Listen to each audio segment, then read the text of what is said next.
অজ্ঞতার কোনো ক্ষমা নাই রে করিম শেখ। আমরা আমরা রক্তের বদলা রক্ত দিয়াই নিমু।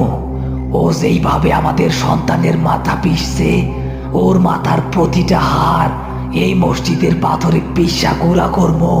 চারদিক ঘন কুয়াশায় ঢাকা, বনের ভেতর দিয়ে মেঠো পথ।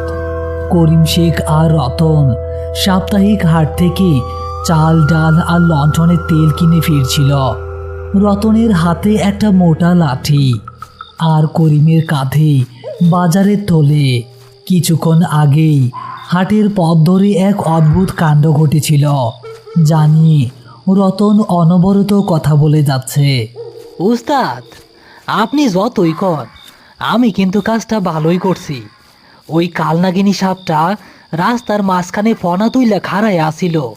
জ্যান্ত মানুষ পাইলে সবল মারতো না। আপনি কন, আমি এক বাড়িতে ওর মাথাটা থেতলাই একদম পিষা দিছি। সাপ মারলে পণ্য আছে উস্তাদ। হ্যাঁ, তুই বড় অবুঝ রে রতন। সাপ তো সাধারণ জীব না। বুড়া মুরব্বীরা কইয়া গেছে, আমাবস্যার রাইতে বনে জঙ্গলে সাপ মারতে নাই। অনেক সময় জিনেরা সাপের রূপ ধইরা ঘুরে। তুই সাপটার মাথাটা অমন কুৎসিত ভাবে না থেতলাইলেও পারতি।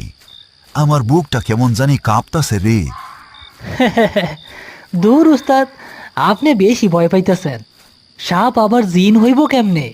ও তো একটা বিষাক্ত জানোয়ার মাত্র।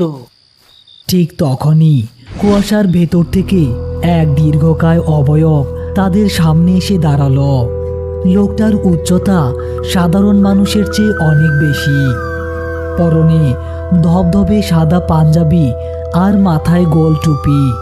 তার মুখমণ্ডল অন্ধকারে স্পষ্ট দেখা যাচ্ছে না, তবে তার চোখ দুটো লণ্ঠনের আলোয় অদ্ভুতভাবে জ্বলজ্বল করছে। করিম ও রতন চমকে দাঁড়িয়ে গেল। আসসালামু আলাইকুম করিম ভাই। ও আলাইকুম আসসালাম। আপনি কে ভাই? এই মাঝরাইতে এই নির্জন পথে খাড়ায় আছেন কেন? আমি রহমান। আমরা সওদাগর দল এই পথ দিয়াই যাইতেছিলাম। আমার 12 বছরের ভাগ্নেটা হঠাৎ মারা গেছে। এই নির্জন বনের ভেতর আমরা ওর কাফন দাফনের ব্যবস্থা করছি, কিন্তু জানাজা পড়ানোর মতো কোনো আলেম নাই আমাগো লগে। আপনি তো গরুস্থানে লাশ দাফন করেন, দয়া কইরা যদি একটু আমাগো লগে আইসা জানাজাটা পইরা দিতেন, বড় উপকার হইত।